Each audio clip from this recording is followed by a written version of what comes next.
अलम क्षयी सुख, नाशवान सुख को बंद करो भोगना।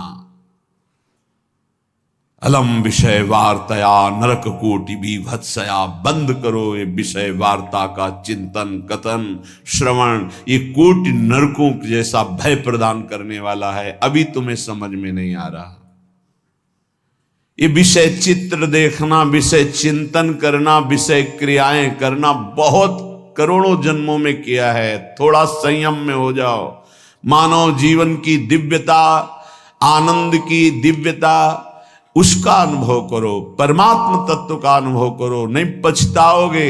यहां से कुछ नहीं जाना। कह रहे हैं अलम क्षयी सुखा प्रदैर युवती पुत्रादिकैर। ये बहुत बड़ा आकर्षण है हर हृदय में काम का। विपरीत शरीरों को भोगने की प्रबल इच्छा, यही हमारी दुर्गति कराती चली आई है। इसी का आकर्षण रोकना है।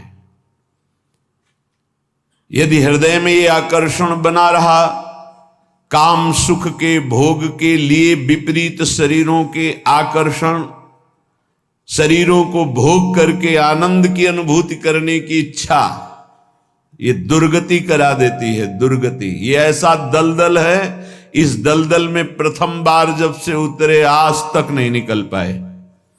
धसता ही चला गया जो इस काम भोग रूपी दलदल में गिरा। इसलिए कह रहे अलम क्षयम सुख, नाशवान चिंता शोक प्रदान करने वाले इस सुखाकर्षण से बचो।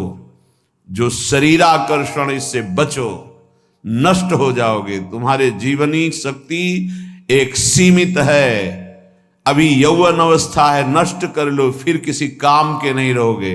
ना भगवत चिंतन, ना शरीर चिंतन का रह जाएगा। केवल शोक चिंतन, चिंता, भय और केवल नाना प्रकार की भयावह कल्पनाएं। बस संयम से नहीं चलोगे, धर्म से नहीं चलोगे तो कोई सुख तुम्हें कभी सुख प्रदान ही नहीं कर पाएगा। धर्मात्मा पुरुष धर्म पूर्वक जब सुख का सेवन करता है तो सुख उसे विरति प्रदान करता है, वैराग्य प्रदान करता है, फिर वो अनुराग के मार्ग में चल पाता है। इसलिए कह रहे कि ये क्षयम नाशवान सुख है, अक्षय परमात्म सुख की तरफ बढ़ने के लिए तुम्हें मानव देह मिला था। लेकिन प्रदैर युवती, मुस्कुराहट, रूपाशक्ति, मृदु भाषण, नाना प्रकार की विलासिता, इसने तुम्हारे मन का अपहरण कर लिया है। बचाओ अपने मन को और मनमोहन की तरफ लगाओ, प्रभु की तरफ लगाओ। मान लो इन महापुरुषों की बात, आज तक कभी कोई तृप्त नहीं हुआ। कोई भी शरीर भोगों से अतृप्त होकर ही मरा और अगले जन्म फिर उन्हीं भोगों में लगा। बहुत सावधान। यदि बात समझ में आ जाएगी तो निहाल हो जाओगे, नहीं समझ में आएगी तो कभी पछताओगे इस बात को सोचकर। ये महापुरुषों के वचन है। धर्म पूर्वक भजन करते हुए यदि भोगों का सेवन करोगे तो वैराग्य हो जाएगा और भगवान के चरणों में अनुराग के मार्ग में चल पड़ोगे, गृहस्थ हो या विरक्त। अधर्म पूर्वक विषयों का सेवन करोगे, मलिन अंतःकरण, रागी अंतःकरण, हिंसक स्वभाव, क्रूर स्वभाव, ससुख वांछा, आसुरी स्वभाव वाला बन जाएगा, जीवन नष्ट हो जाएगा। श्रीपाद कह रहे हैं वित्तादिकैर, धन के द्वारा भोगों को संग्रह करके भोगने की इच्छा, ये महान पापाचरण कराती है। अवस्था हो गई है भोग त्याग कर भजन करने की, फिर भी रुपए के बल से भोग भोगने की प्रबल आकांक्षा, खरीद के भोगेंगे। भोग लो, पैसा है अभी, पुण्य के द्वारा, पूर्व पुण्य के द्वारा तुम्हारे पास जो श्री है, लक्ष्मी है, उसका दुरुपयोग कर लो। दुरुपयोग, 4 भूखों को भोजन पवा देते उसी पैसे से तो तुम्हारी सदगति का कारण बनता। लेकिन 4 भूखों से पैसे छीन कर अपनी वासना की पूर्ति में लगा दिया, वो तुम्हारे सर्वनाश का कारण बन जाएगी। किसी को भी बाहुल्यता भोगों की मिलती, संपत्ति की मिलती तो उसके भोग के लिए नहीं, समाज सेवा के लिए मिलती है। तुम्हारा जितना खर्चा है कम से कम खर्चा करके काम चलाओ, और तुम्हारे पास जो अधिक संपत्ति है वो दूसरों की सेवा में लगाओ, बीमार की सेवा में लगाओ, असहाय की सेवा में लगाओ, भूखों की सेवा में लगाओ, पशु पक्षियों की सेवा में लगाओ, तो धर्म बन जाएगा। और ये धर्मो रक्षति रक्षिता, ये दुर्गति से तुम्हारे धर्म रक्षा कर लेगा। लेकिन जिनके पास धन बढ़ता है उनके पास दोष बढ़ जाता है। मदिरा पान करना, पैसे के बल से व्यभिचार करना, पैसे के घमंड में आकर दूसरी की जीवों की हत्या कराना, मांस खाना, नाना प्रकार के छल कपट द्वारा पैसा, ये महान नरक की प्राप्ति कराता है, घोर दुर्गति होती है।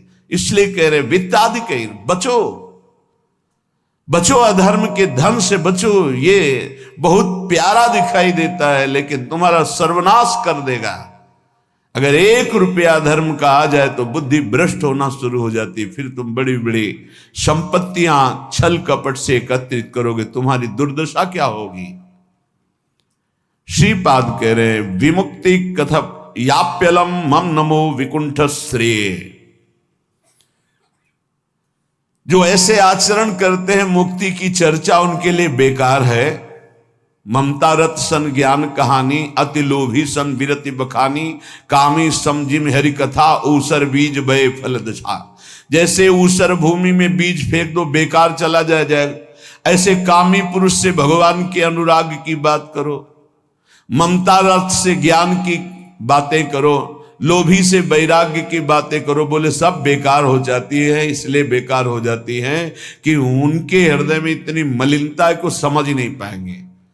श्रीपाद कह रहे यद्यपि हम चर्चा कर रहे हैं कि अलम छई सुख प्रदैर युवती पुत्र वित्तादिकैर, पर फिर भी ये चर्चा बेकार है, क्योंकि ऐसे भोगी पुरुषों को चर्चा विमुक्ति की, मोक्ष की, परमार्थ पथ की समझ में ही नहीं आएगी।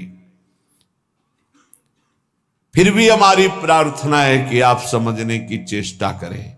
ये तुम्हारी संपत्ति, ऐश्वर्य, पुत्र, वित्त, स्त्री, परिवार, संबंधी, ये सब एक दिन तुम्हें छोड़ देंगे। तुम्हें अकेला यहां से जाना होगा। तुम्हारे पाप कमाए हुए और पुण्य कमाए हुए वही दोनों साथ जाएंगे। और यदि भजन कर लिया तो पाप पुण्य दोनों को विध्वंस करके वो भगवत प्राप्ति करा देंगे। शुभ अशुभ दुर्ग विध्वंस बल तब जयति जयति जग उच्चरे।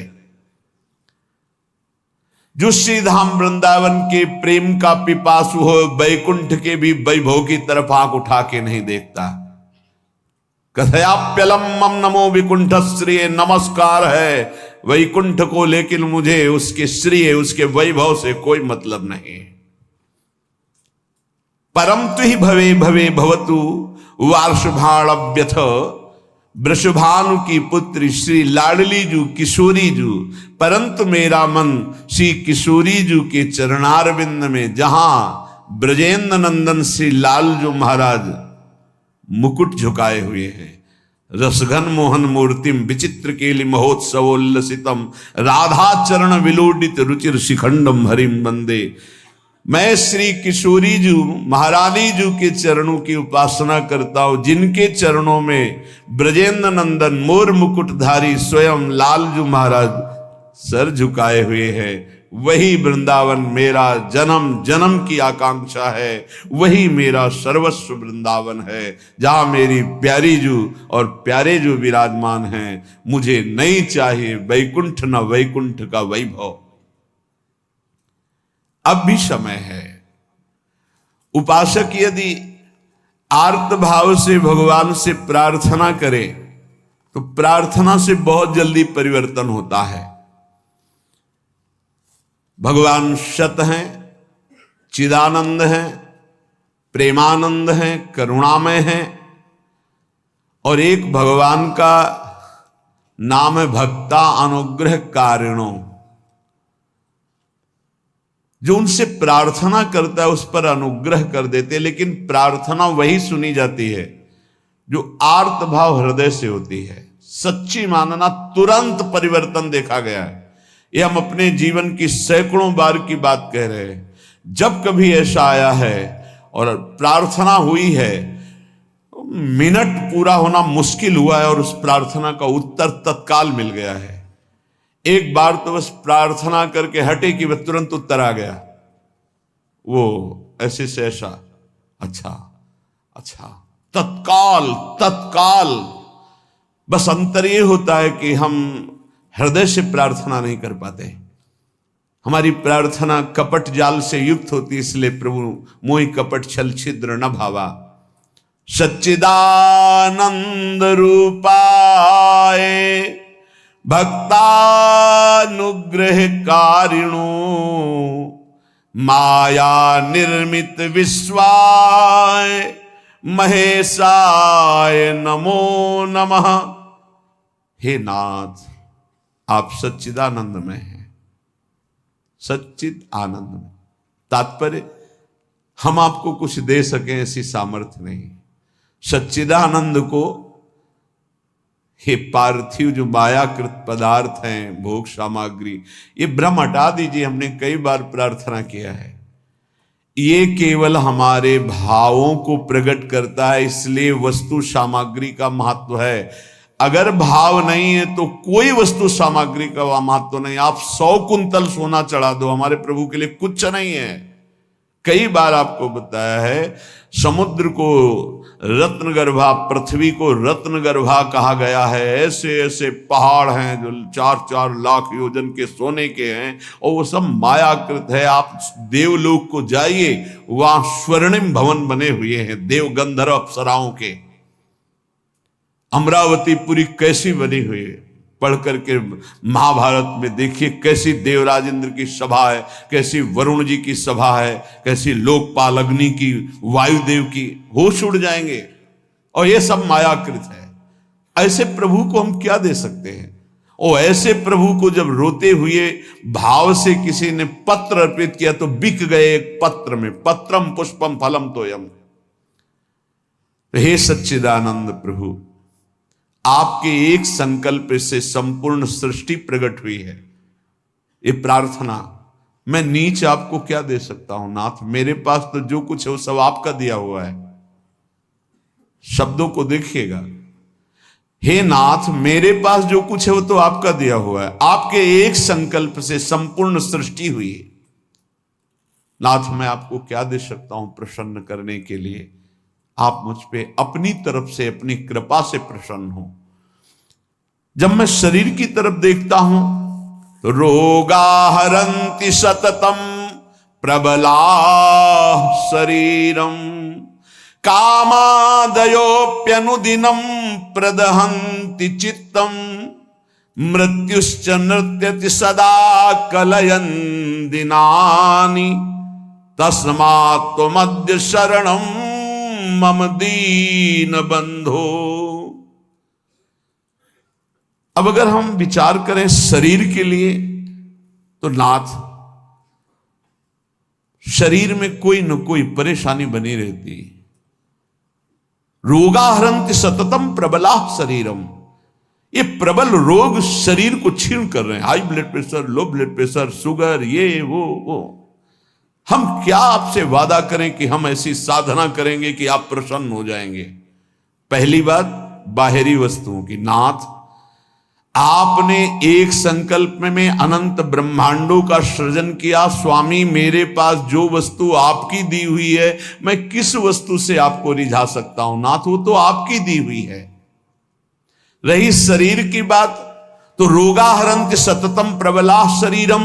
प्रबल रोग हमारे शरीर की शक्ति को छीन कर रहे हैं।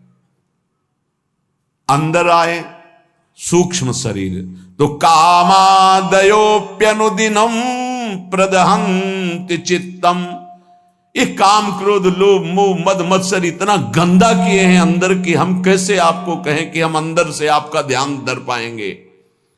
कभी काम अपना प्रभाव दिखाता है, कभी क्रोध अपना प्रभाव, कभी लोभ, कभी मोह, कभी अहंकार, कभी ईर्ष्या। नाथ, बड़ा गंदा हृदय है। और पूरे जीवन की तरफ देखें, वादा करें कि आज संकल्प लेते हैं कि 5 वर्ष हम ऐसा करेंगे, तो 5 मिनट का भरोसा नहीं। मृत्युश्च नृत्यति सदा कलयन् दिनानि। नाच रही मृत्यु सिर पर, पता नहीं प्रभु कब हमारे शरीर का अंत हो जाए। इसलिए नाथ, मैं आज प्रार्थना करता हूं कि मेरे पास आपको प्रसन्न करने के लिए कुछ नहीं है।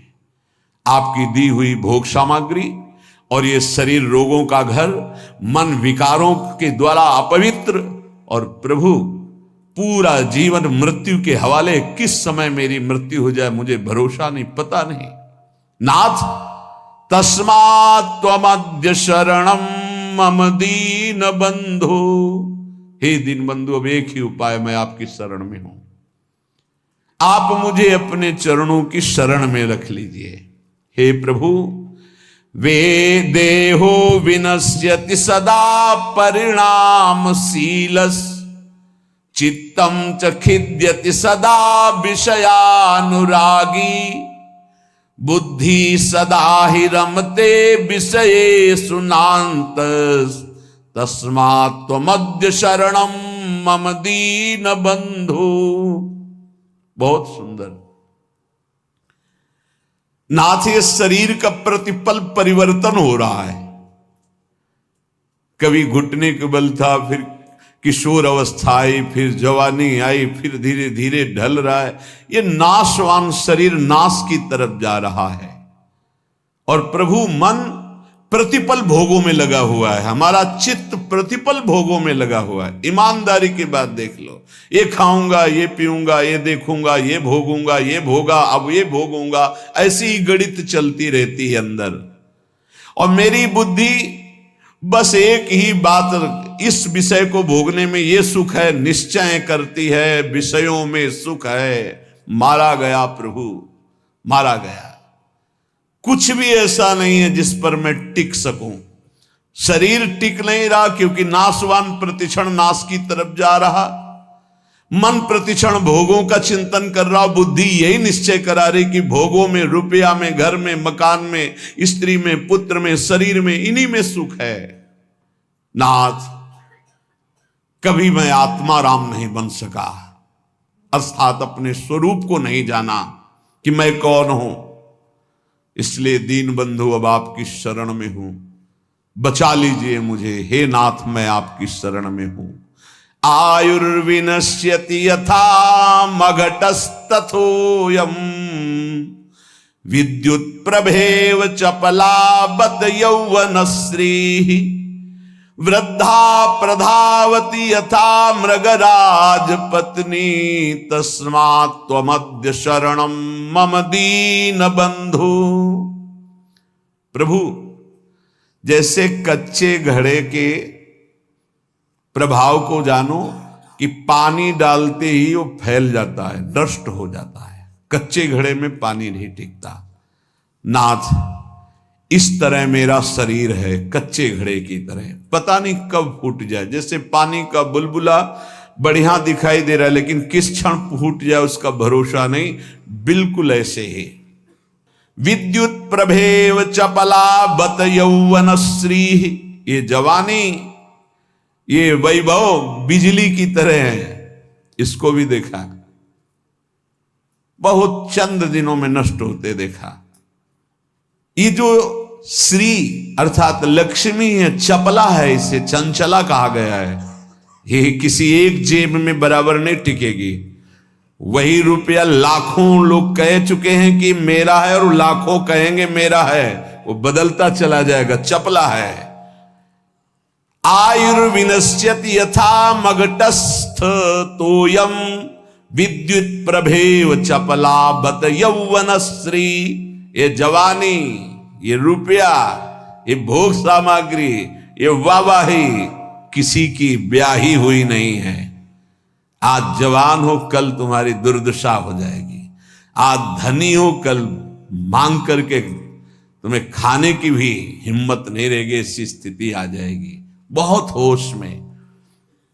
वृद्धा प्रधावती यथा मृगराज पत्नी, जैसे सिंहनी खाने को तैयार है, ऐसे रोग युक्त वृद्धावस्था तुम्हारा इंतजार कर रही। जब धक्का लगा के घर से बाहर कर दिए जाओगे, कर्म के परिणाम में कुछ भी तुम्हारा नहीं, कोई भी तुम्हारा नहीं।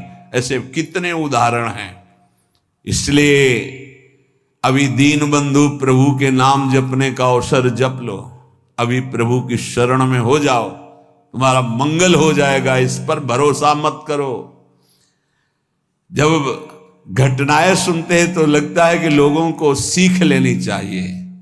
अपने पुत्र को 10,000 करोड़ की संपत्ति कमा के दी, उसी पुत्र ने धक्का मार के बाहर कर दिया और रोता घूम रहा है कि हमें अपने घर में रख ले। ए भाई, हरिशरणम अगर ये जीवन में नहीं है तो तुम्हारा सब जीवन व्यर्थ चला जाएगा। आयाद व्ययो मम भवत्यधिको अविनीते कामादयो हि बलिनो निबला समाद्या मृत्युर्यदा तुदति मां बत किं बदेयम। हे प्रभु, ये जो रुपये की आय है ये जीव को पागल बना देती है, धर्म से भ्रष्ट कर देती है। ये भी देखा है, जितना अधिक रुपया आएगा उतनी बुद्धि भ्रष्ट होती चली जाएगी। रुपये का सदुपयोग कोई महाभागवत कर पाता है नहीं, रुपया बहुत बुरी तरह कर्म बिगाड़ देता है। जहां रुपया बढ़ा तो फिर कर्म बिगाड़ देता है, कुछ नहीं, भारी प्रमाद। ये जो आप लोग बैठकर सत्संग सुन रहे हैं, बड़ी भगवत कृपा है जो आप यहां आकर के सत्संग सुन रहे हैं, भगवत कृपा। संसारियों को भगवत चर्चा सुनने की ना प्रेरणा होती है, ना इच्छा होती है, ना समय दिया जाता है। और जिसे सत्संग नहीं मिला जीवन में, उसका जीवन कूड़ा बना रहता है। गंदे आचरण, गंदा खाना पीना, गंदा व्यवहार।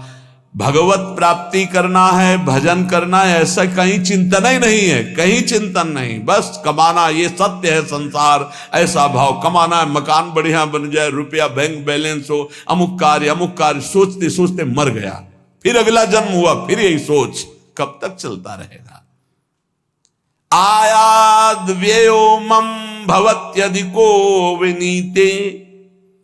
और जब आय अधिक होने लगती है और बुद्धि ब्रविचारी हो जाती है, धर्म से अधर्म की तरफ जाने लगती है, तो फिर उसका व्यय गंदे तरीके से होता है, गंदे तरीके से। जो धर्मात्मा पुरुष होते हैं उनका धन बहुत अच्छी तरीके से, सो धन धन्य प्रथम गति जाकी। क्या? अस्पताल खुलवा दिया निशुल्क, बढ़िया दवा, बढ़िया डॉक्टर, और जो असहाय गरीब है फ्री दवा उनकी है, भोजनालय निशुल्क, किसी भी तरह का कोई छल कपट नहीं, जो रूखा सूखा सब फ्री पवार। ये धन का सदुपयोग। गौ सेवा, लाखों गौओं का, पशु पक्षियों का पोषण हो रहा है।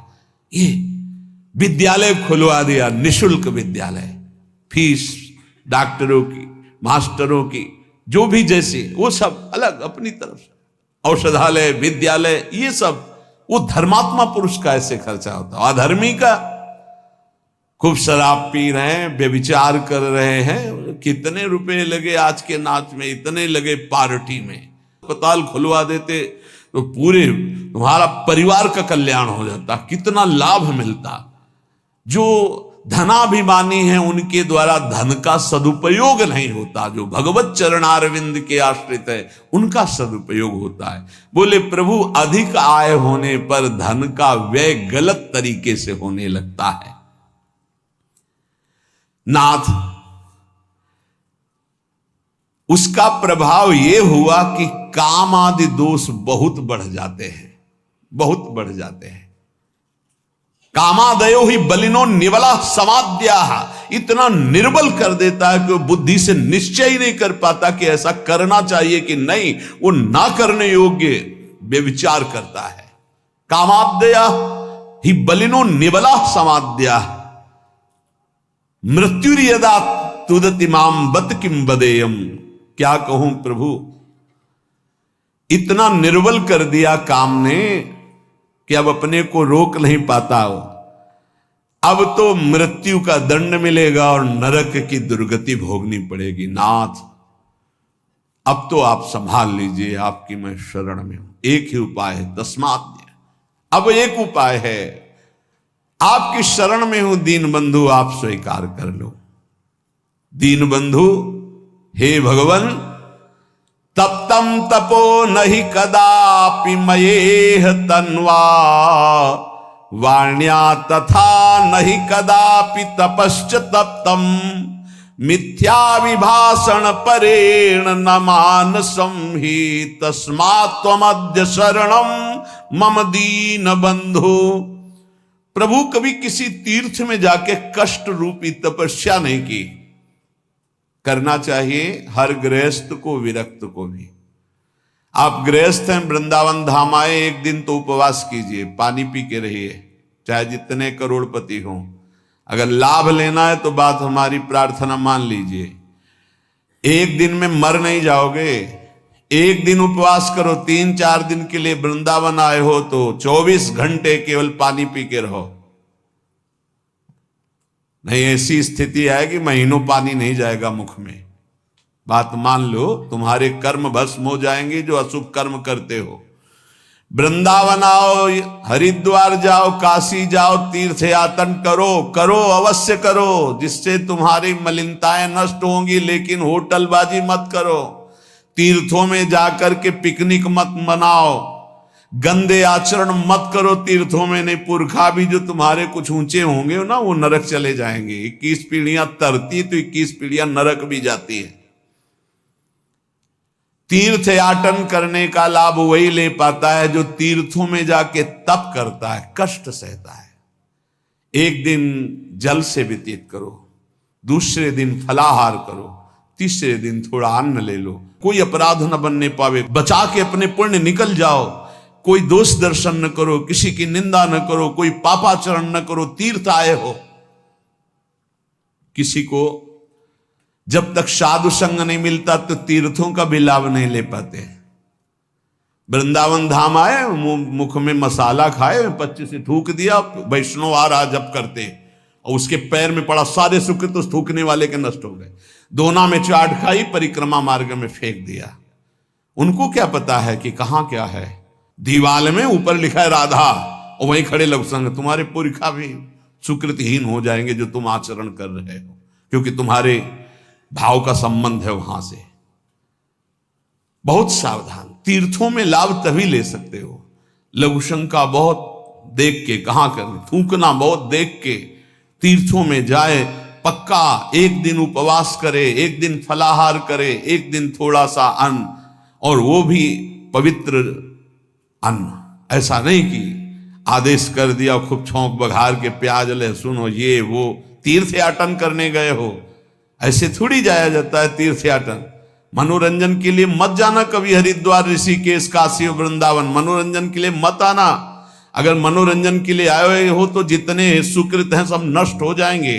यहाँ का होटल लिया और वही सब करते हैं जो बंबई कलकत्ता में करते हैं। बंबई कलकत्ता नहीं है, ये नित्य विहार स्थली प्रिया प्रीतम के। एक सुकृत करोड़ों सुकृत के बराबर, और एक पाप करोड़ों पाप से भी भारी पड़ेगा यहां। इसलिए होश में तो कह रहे प्रभु, तप्तम तपो नहीं कदापि मयेह तन्वा। इस शरीर को कभी तपस्या के द्वारा कष्ट नहीं दिया, तीर्थों में जाके देना चाहिए कष्ट। अब माघ में देखो ना, बड़े बड़े सुकृतशाली वहां जाते हैं, पांडाल खोलते, संत महात्माओं का वास कराते, भोजन कराते, और 3 बार नहाते हैं। और माह महीने में गंगा जी का नहाना भारी तपस्या है। ऐसे एक डुबकी लगाओ तो लगता है सर है कि नहीं है, कुछ पता ही नहीं चलता, इतना ठंडा चल रही वायु। हाँ, गीजर में नहाने वाले गंगा जी में कब डुबकी मार पाएंगे। तो तीर्थों में जाते, 8 बजे वहां से उठे हो, गीजर से नहा धो के पान वान खा के बाहर। ऐसे तीर्थ नहीं होते। 3 बजे तड़के जाओ, गंगा स्नान करो, बैठो भजन में, माला चलाओ। 3 दिन 4 दिन जो वृंदावन वास, तीर्थराज, प्रयागवास, काशीवास, ये कठोर तप पूर्वक किया जाता है। पर प्रभु कभी ऐसा नहीं हुआ। दीन बंधु, और वाण्या तथा नहीं कदापि तपश्च तप्तम।